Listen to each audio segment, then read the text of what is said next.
Start. আমার নাম শাহরিয়ার রানী বনম। আমি 26 ব্যাচের সবার কিছু কথা এবং আমাদের কয়েকটি দাবি নিয়ে আজ এখানে আমি আছি। আমরা 26 ব্যাচের সবাই এই জায়গায় উপস্থিত আছি। একদম কিছু দাবিগুলো হচ্ছে, কলেজের অভ্যন্তরীণ যে কোনো ধরনের সিন্ডিকেট আমাদের ভাঙতে হবে এবং কি কি পদক্ষেপ গৃহীত হচ্ছে সেগুলো স্টুডেন্টদেরকে মাসে একবার স্টুডেন্ট কাউন্সিল মিটিং করার মাধ্যমে আমাদের জানাতে হবে এবং সেই জানার অধিকার আমাদের সবার আছে। কলেজে কোনো রেফারেন্সের মাধ্যমে কোনো কিছু পরিচালিত হবে না। রেফারেন্সের মাধ্যমে কোনো শিক্ষক নিয়োগ বা স্টুডেন্ট নিয়োগ দেওয়া যাবে না, এমনকি কোনো স্টাফ মেম্বারও নিয়োগ দেওয়া যাবে না। অতীতে আমরা যদি দেখি, আমাদের কলেজের সুমন স্যার, ফয়সাল স্যারকে কোনো যথাযথ কারণ ছাড়াই কলেজ থেকে বের করে দেওয়া হয়েছে এবং কলেজের কিছু পিয়ন, ইভেন কিছু ড্রাইভারকেও কোনো কারণ ছাড়া, অযথা কারণ ছাড়া বের করে দেওয়া হয়েছে। যেখানে আমরা দেখতে পাই আমাদের কলেজের জাহাঙ্গীর স্যারের বিরুদ্ধে একাধিক গুরুতর অভিযোগ থাকা সত্ত্বেও তাকে আবার নিয়ে আসা হয়েছে। কেন? এটার জবাব আমরা এখনো পাইনি। তার পুনর্বাসন কতটুকু যৌক্তিক, তাকে যথাযথ তদন্তের ভিত্তিতে এবং কলেজের সকল শিক্ষক, অভিভাবক ও শিক্ষার্থীদের মতামতের ভিত্তিতে তাকে ফিরিয়ে আনতে হবে। কলেজের আশেপাশের পরিবেশের মান উন্নয়ন করতে হবে।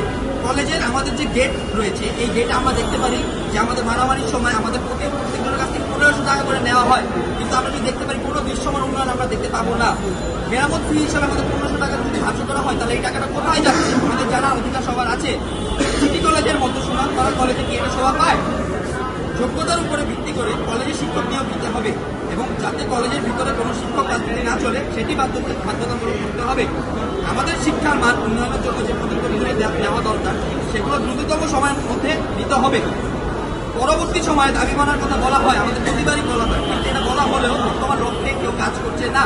বর্তমান লক্ষ্য দেখা যাচ্ছে যে কলেজের শিক্ষার্থী এবং অভিভাবকদের হয়রানি করা হচ্ছে বিনা কারণে। পূর্ববর্তী প্রিন্সিপাল কথা দিয়েছিলেন অভিভাবক হয়রানি বন্ধ হবে, কিন্তু নতুন করে অভিভাবকদের ডাকিয়ে ঘন্টার পর ঘন্টা বসিয়ে রাখা হয় এবং বিভিন্নভাবে হেনস্থা করা হয়। এগুলো সম্পূর্ণ বন্ধ করতে হবে।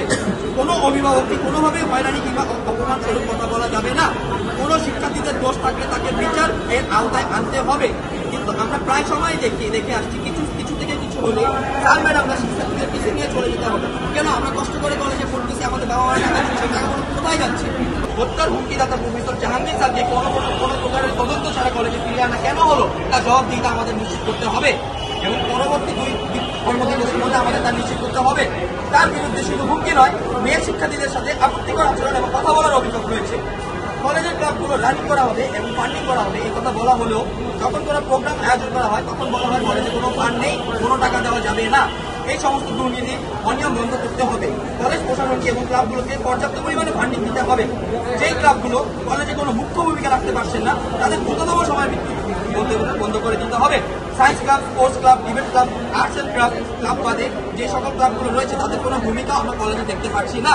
সুতরাং বাকি যেসব ক্লাবগুলো রয়েছে যাদের কোনো কলেজের যে কোনো ধরনের অনুষ্ঠানে ঢাকা সিটি কলেজ ছাত্র কাউন্সিল নাম ব্যবহার করা হয়, কিন্তু বাস্তবে এটি অ্যাডজাস্ট না করে তাই পূর্ববর্তী নিয়মের সাথে নতুন কিছু নিয়ম যোগ করে প্রতি সেকশনের থেকে 2 জন কাউন্সিলর নিয়ে এবং শিক্ষকদের নিয়ে একটি স্টুডেন্ট কাউন্সিল গঠন করা হবে, যাতে কলেজে অভ্যন্তরীণ এবং বাহ্যিক যে কোনো সমস্যা দ্রুতভাবে সমাধান করা যায় এবং কলেজের শিক্ষার মান দ্রুত ফিরিয়ে আনতে হবে এবং কলেজের পরবর্তী সকল সাংস্কৃতিক আয়োজন স্টুডেন্ট কাউন্সিলের সহায়তা হবে। স্টুডেন্ট কাউন্সিলের মেম্বাররা বা ভলেন্টিয়ার হিসেবে কাজ করবো। আমাদের স্টুডেন্ট কাউন্সিলের কাজ কি? আমরা পুরো সেকশনকে আমরা প্রতিষ্ঠিত করবো, আমরা পুরো সেকশনের প্রতিনিধিত্ব করবো। কোনো স্টুডেন্ট যদি কলেজে অতিরিক্ত মাত্রায় ঝামেলা সৃষ্টি করে এবং শিক্ষকের সাথে বেয়াদবি করে, অবশ্যই তার জায়গা সিটি কলেজে হবে না। মাসে একবার হলেও কলেজের মান কীভাবে উন্নতি করা যায় সেই লক্ষ্যে স্টুডেন্ট কাউন্সিলের সাথে বসতে হবে। আমাদের শিক্ষকরা, আমাদের প্রান্তীয় শিক্ষকরা যদি আমাদের সাথে কথা না বলে নাই বুঝতে চাই, তাহলে আমরা সেটা কীভাবে বুঝবো? এবং সেই আলোচনায় প্রত্যেক সেকশনের যে কাউন্সিলর জন্য নির্বাচিত হবে তার সেকশনের অবস্থা শিক্ষকদের সামনে তুলে ধরতে হবে এবং তাদের সেকশনে কোনো ঝামেলা চলমান থাকলে বা তাদের কোনো এক্সট্রা ক্লাসের প্রয়োজন হলে অবশ্যই সেটা আমরা তুলে ধরবো। আমরা লক্ষ্য করছি যে কাউন্সিল হওয়ার পূর্বেই শিক্ষকরা নানাভাবে শিক্ষার্থীদের হেনস্থা করছে, যে অভিযোগ আমাদের কাছে এনে আসছে। কেন?